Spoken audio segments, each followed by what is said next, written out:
In the verdant land of Casiguran, the center of Cabicolan, province of Sorsogon, lies the Casiguran Technical Vocational School, providing relevant education for the youth since 1948. The birth of alternative learning system in this school strengthened and empowered the institution in the realization of the goal that education is for all by serving all types of learners in the community and the neighboring towns, providing them a second home, the ALS-SBM office. Let us witness the CTVS ALS-SBM remarkable journey. ALS personnel of Sorsogon.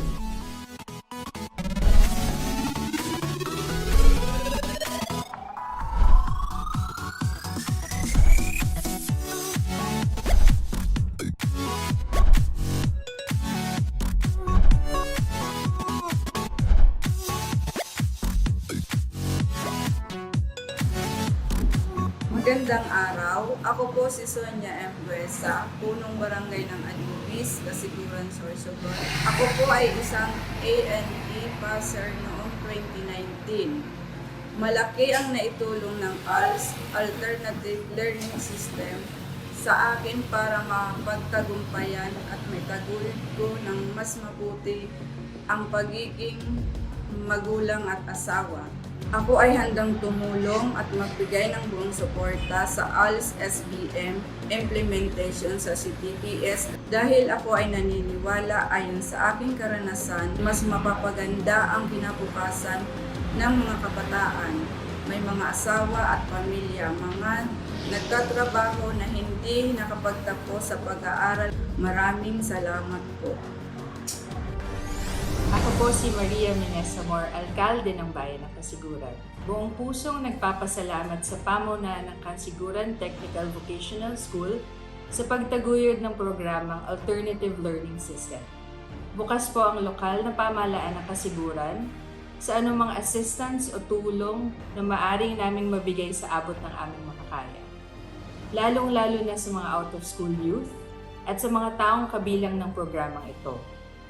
Asahan po ninyo sa mga darating pang mga taon na sa pagpapatupad ng ALS program ay kasama niyo ako at ang buong sambayan ng Casiguran para sa katuparan ng inyong mga adhikain. Maraming salamat po at tulong-tulong tayo sa patuloy na pagsulong at pagsilang ng Bayan ng Casiguran. A pleasant day to everyone.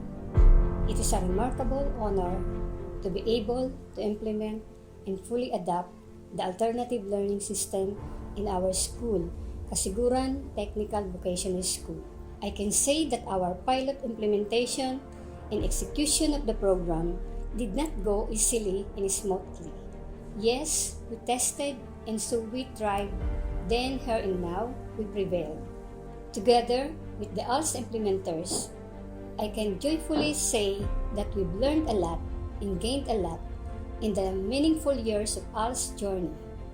I strongly adhere to the precious truth that everyone is entitled of education, and this implementation of alternative learning system is not a mere duty for me, but an inspiring mission to live by.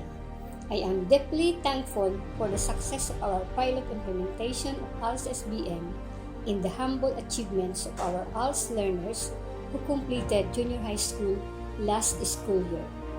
I give my highest regard to education and educators. May the good Lord continue to bless us all. We in the Schools Division of Sorsogon Province is happy to join you in this National Consultative Conference of the Alternative Learning System. Despite the limitations brought about by the pandemic, we in Sorsogon Province has been relentless in making sure that the out-of-school youth are afforded with the opportunities to continue education. We have put in place mechanisms to assure its success. And the support we have been receiving from our stakeholders give us the needed push to do more for the ALS learners. And along this line, the pilot implementation of the senior high school in Casiguran Technical Vocational School is a manifestation of that strong commitment towards that end. With the unparalleled dedication of our mobile teachers, coordinators, and school heads, we remain hopeful and positive that SDO Sorsogon Province will always overcome the challenges and deliver results for a stronger alternative learning system. Thank you and mabuhay po tayong lahat.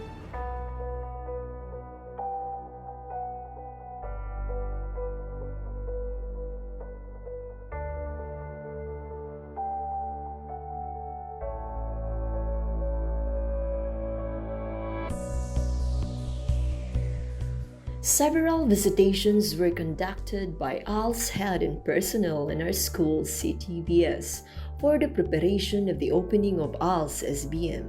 Division visit was on August 26, 2021, followed by regional visit on September 1, 2021, and the Grand National Visit on September 10, 2021. Jam-packed of insights were shared along with the dynamic motivation in order to achieve the end goal. Let us get to know a little deeper the CTVS ALS implementers.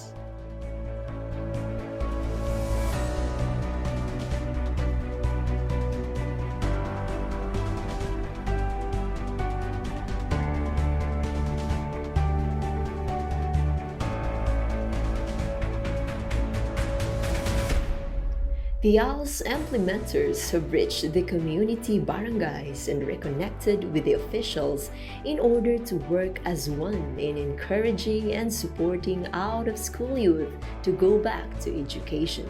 It was a successful partnership because there were many enrollees who positively responded to the call.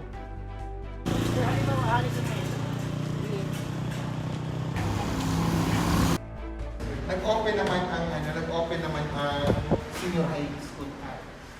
The CTVS ALS journey manifested worthwhile successes from high percentage of enrollment.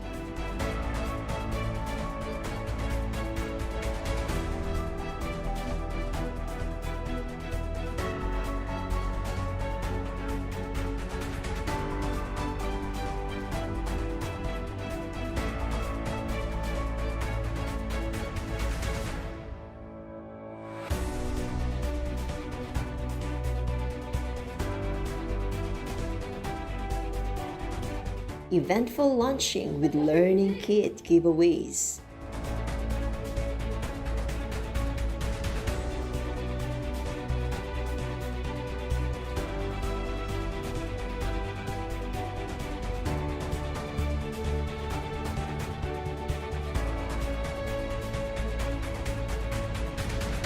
The conduct of preliminary tests.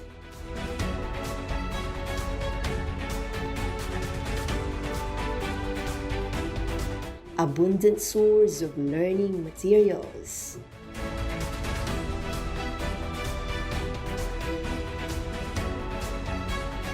Smooth run of distributing modules and receiving outputs.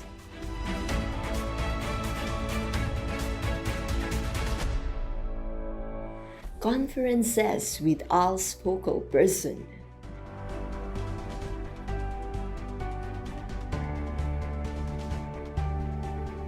Series of training to ALS learners along all learning strands.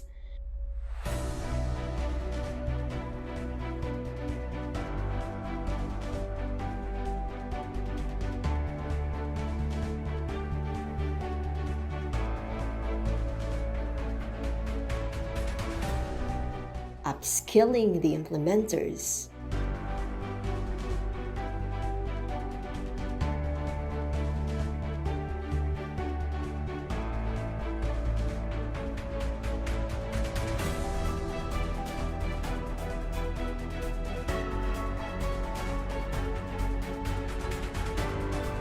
Monitoring learners' performance and progress in different forms of reaching out.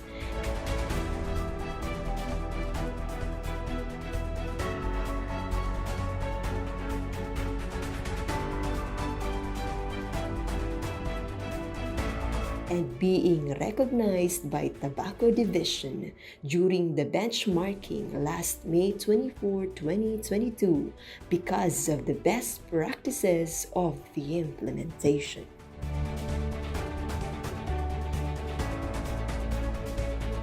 Institutional assessment was conducted on May 24, 2022, where implementers finalized all the files to be presented in the other phases of assessment. It was a busy day for everyone during the Phase 2 District Assessment on May 31, 2022. Phase 3 was the Division Assessment, where everything went well and the efforts of learners were highly recognized.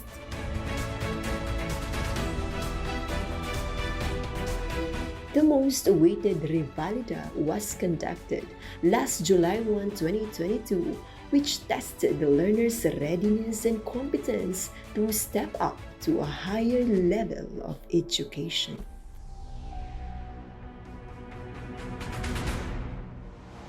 The Casiguran Technical Vocational Schools ALS-SBM and its pilot implementation came out with a tracking and progress chart because of the difficulties that we have encountered in terms of learners' initiativity in getting their modules and activity sheets to be studied and accomplished, and the different activities aligned in their individual learning agreement.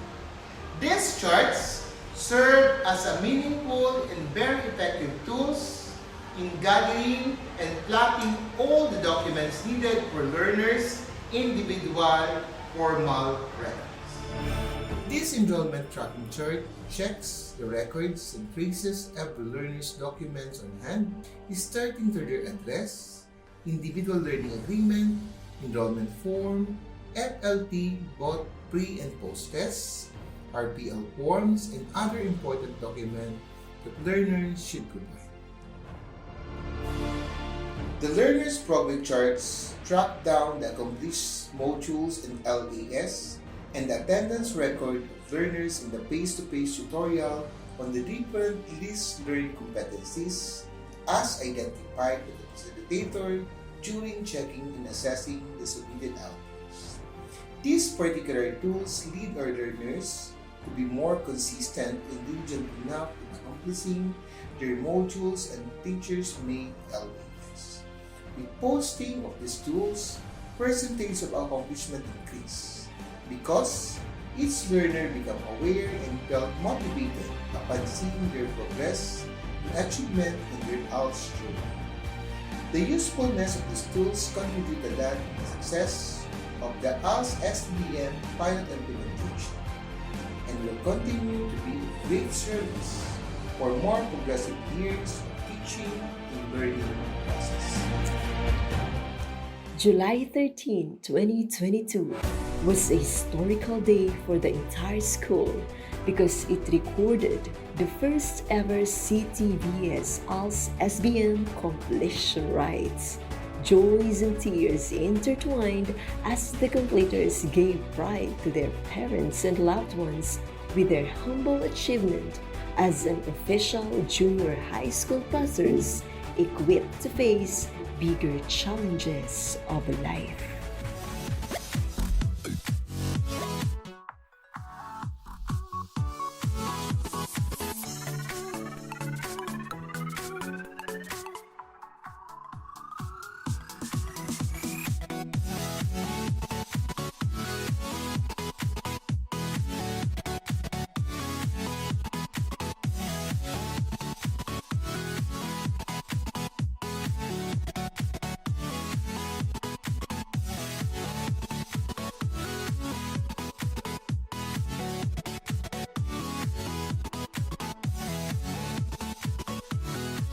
As the journey goes on, the CTVS ALS family continued to grow bigger and stronger, that it extends to pilot implementation of senior high school with a total number of 75 official enrolled students and still counting.